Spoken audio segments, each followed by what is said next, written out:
child inside Funtime Freddy. Most FNaF fans worth their salt know that the Funtime animatronics were designed to capture and kill children.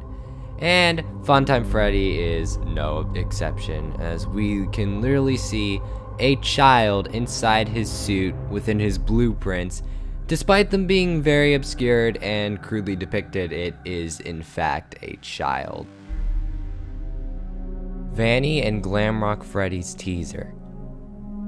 The Glamrock Freddy teaser was a pretty cool depiction of what we were gonna see from Glamrock Freddy in the game, but that was really it. It was just a character reveal, really. However, a little bit later after this teaser got uploaded to Scott Games, we got another teaser which looked exactly the same except for a key difference. Can you guys make it out? Yup, this teaser single-handedly gave us a small glimpse at what Vanny was gonna look like in this upcoming game. So this is in fact true. Chica is female. Okay, basically every FNaF fan and literally basically anyone who just takes one look at Chica and all her variants know that she is in fact a girl. Not only does she look more feminine than the others, but also Chica means female or girl in Spanish, and whenever a book or description refers to Chica, it is 100% a girl. Secret fifth child in FNaF 2. This is referring to the Give Gifts, Give Life minigame from FNaF 2. Whenever you play the game and beat it, you just get jump scared by Golden Freddy. However, there is a very obscured secret about this minigame. Normally, you just see 4 kids lying on the floor, but if you look at the very last frame, before Golden Freddy jump scares you, you can see a secret 5th child, which is believed to be the soul of Golden Freddy. Pretty creepy, not gonna lie. I mean, it was a very sneaky Easter egg, Scott. I'm watching you. Save them. This is referring to, again, the FNaF 2 minigame, but instead it's referring to the Save Them minigame, where you can always hear a really distorted voice spelling out the words save and them. Here's the audio clip for the text.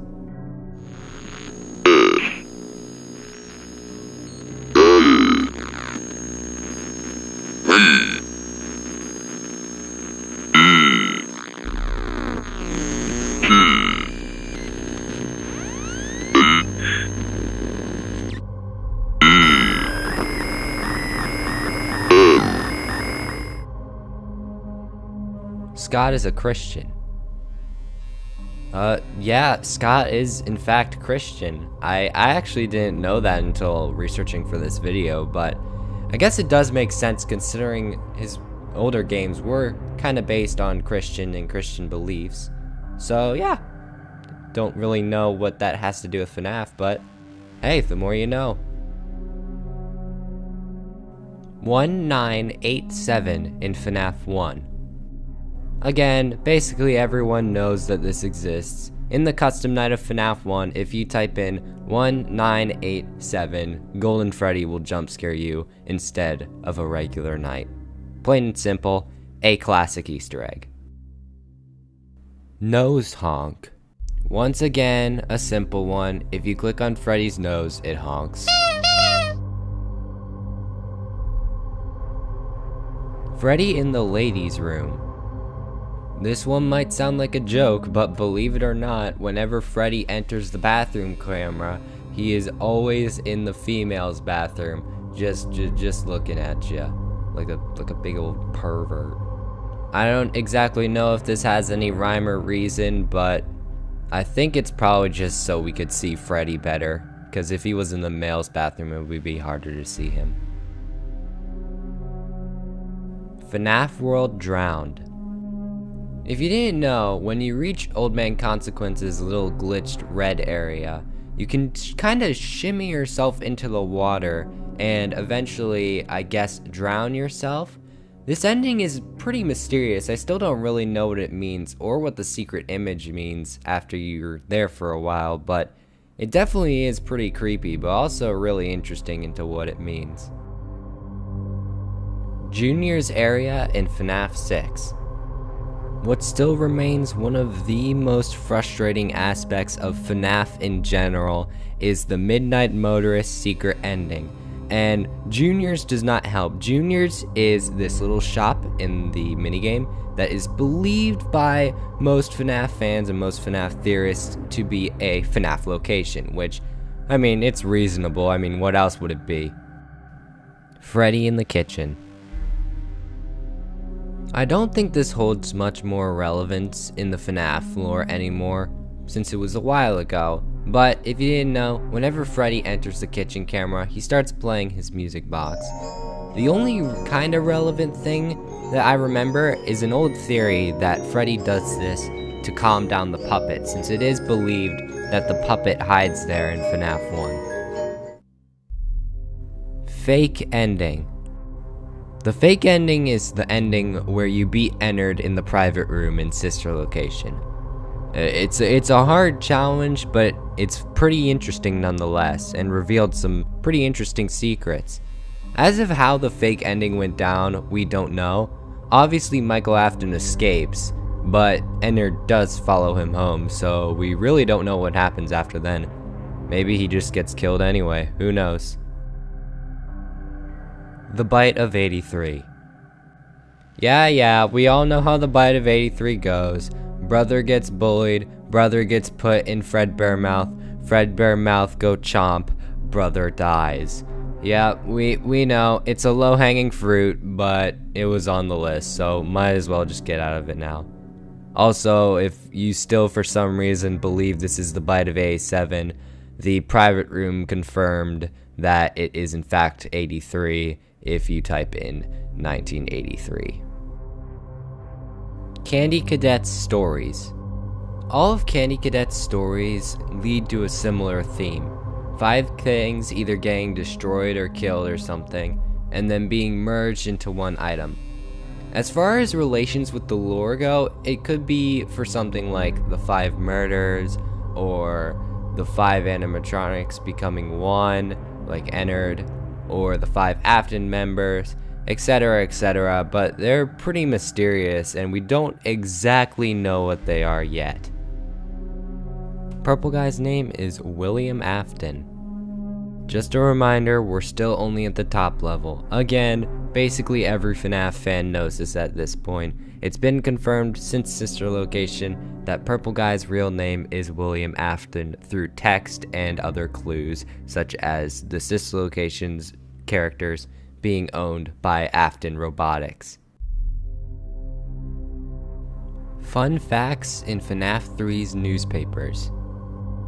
If you unblur the text that surrounds the main newspaper article in the newspapers for FNaF 3, you actually see some fun facts and some interesting concepts from Scott himself that he wrote for just a little Easter egg to the fans. Some of the articles include the origins of the names of the original 4 and how Scott modeled Foxy, but the most interesting one is in the top left, where it seems to say that Scott is being haunted by something within his games, which is why there's almost always broken down machines and robots in all of his games, even outside of FNaF. Bonnie and Chica's Moans. This is a classic, but it's also, at least in my opinion, one of the creepiest moments in FNaF in general. But in case you don't know, whenever Bonnie and Chica come to your corners in FNaF 1 during the later nights, they make these really creepy groaning noises. And it's the best theory we have. It's just the souls trapped inside them, like trying to speak out in agony or something like that. Toxic meter. Now, for people who don't know, there was actually a toxic meter planned for FNaF 2. Basically, it would act as a time limit on the Freddy mask in which you only had a specific amount of time before, I guess you, passed out from toxicity or something. but this never made it into the game and it was scrapped. But it is real, and Scott was planning to do it. FNaF 2 is a prequel. Yet again, basically every FNaF fan knows at this point that FNaF 2 comes after FNaF 1 and all the games that come after FNaF 1. It's almost common fact at this point for FNaF, but yeah, in case you didn't know, FNaF 2 comes after FNaF 1 according to the deaths and suits that were used in the phone calls. Mangle is a yes. This was really the only input that we got when we asked Scott about Mangle's gender, and he stated that Mangle is a yes, and obviously that is a joke because he just wants to keep her gender hidden, or his. Again, nobody knows. Honestly, I don't really care anymore. All we know is that Mangle's gender is still to be determined. Egg Baby Blueprints.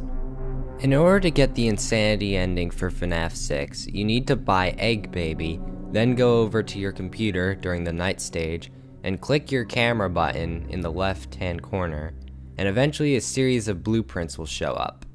These blueprints include certain schematics for characters such as Lefty and Molten Freddy, and even things like the Scooper. So why we need Egg Baby specifically is really unknown, but it definitely gives us some interesting facts for why the FNaF 6 animatronics are here and what exactly their purpose is there. Springtrap and Aggressive Nightmare Ending.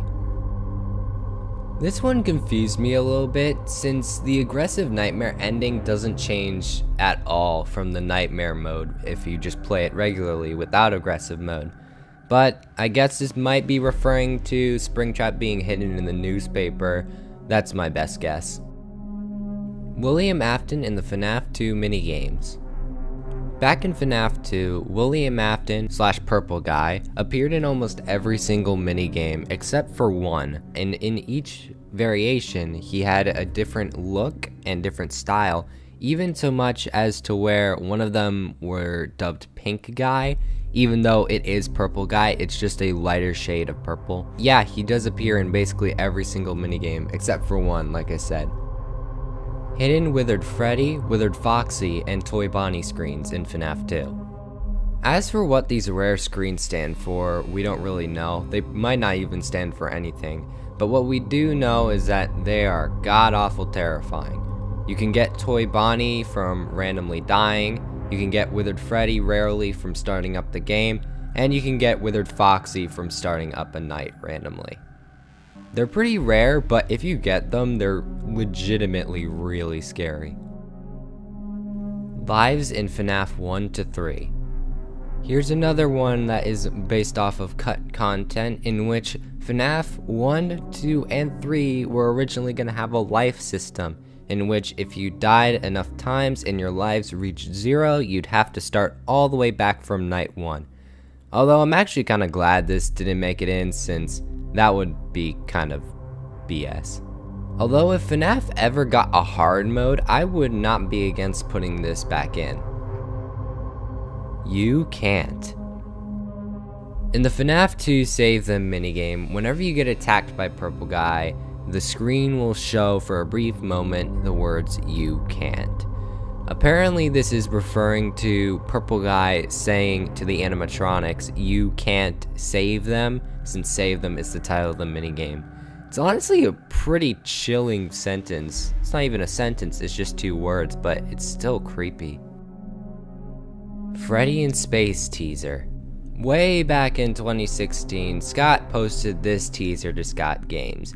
Originally, it was an April Fool's joke, but then it turned out that it was actually sort of a thing in FNaF World where it was a little minigame for the Halloween edition. And then it eventually turned into its own game in 2019 for the charity event that Game Theory was hosting. And also, I think it's confirmed that Freddy in Space 3 is happening, so we got that. I'm not sure if Freddy in Space will have anything to do with the lore in the future. I don't know, maybe Scott's planning something for Freddy in Space 3. But yeah, Freddy in Space has just been a cool little series that turned into a really nice charity event. So yeah, good job, Scott. Fredbear and Friends. Fredbear and Friends was either the name of the television show or the name of the company before Fazbear Entertainment, when Fredbear's was running the show instead of the standard Freddy's that we all know and love. That's really all I got. It appeared on the TV, but that's about it. Scott Cawthon is the voice of Phone Guy. Yep, Scott voices Phone Guy. Most of us already know this, but he has been the first voice we had ever heard from FNaF, and he is still, to this day, the voice of Phone Guy, despite the fact that Phone Guy has not been in a game since VR. He hasn't gotten any new iterations, you know what I mean. But yeah, this is plain and simple. Moving on. Golden Freddy and the bad ending. A quick recap of the bad ending from FNaF 3. Instead of just seeing 4 heads, which is the good ending, you see 5 heads and all the lights are turned on. The 5th head is in shadows, so we don't exactly know who it is, because that's why I'm giving it just a slightly lower grade. But let's be real here, if it's anyone, it's Golden Freddy. It's me. Probably the most well-known FNaF quote, or phrase, whatever you want to call it. We don't exactly know what this means, but we do have a few theories. One of the theories is that Mike, or whoever you play as in FNaF 1, is talking to themselves that it's them and that they did something. And the other theory is that the animatronics are somehow trying to communicate with Mike, or again, whoever you play as, with hallucinations. Curse Haunting. This is the only FNaF world related one on the top of the screen, and basically it's another cut content one. This time for a cut chip called Curse Haunting, which apparently was going to use Haunting, which if you don't know is the attack where you shoot out a ghost Freddy and it has a chance to turn the enemies to stone. And it would shoot those out and turn them to stone at the start of the battle, or they just occasionally appear. It's since then been replaced, but it definitely did exist in the files. And finally, Shadow Freddy in FNaF 3. As for why Shadow Freddy led the animatronics to William Afton in the minigames of FNaF 3, we don't exactly know. We don't even know really why he's there, but all we know is that he does play some sort of significant role in FNaF 3. As for the hidden FNaF 3 Freddy in the corner, we don't know if it's Shadow Freddy or if it's Golden Freddy really for sure, but if it is, then we don't exactly know why he's still there, and we don't even know if he's still out there in the FNaF universe. We never have had the shadows explained, but all we know is that he's still out there, possibly.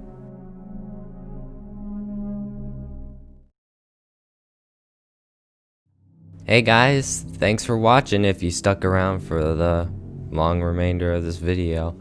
If you guys want to see the other parts where we go deeper into the FNaF Iceberg, please let me know. I had actually a lot of fun making this video, so if you guys want to see it, again, let me know. So thanks guys for watching, and I'll see y'all next time. Bye bye.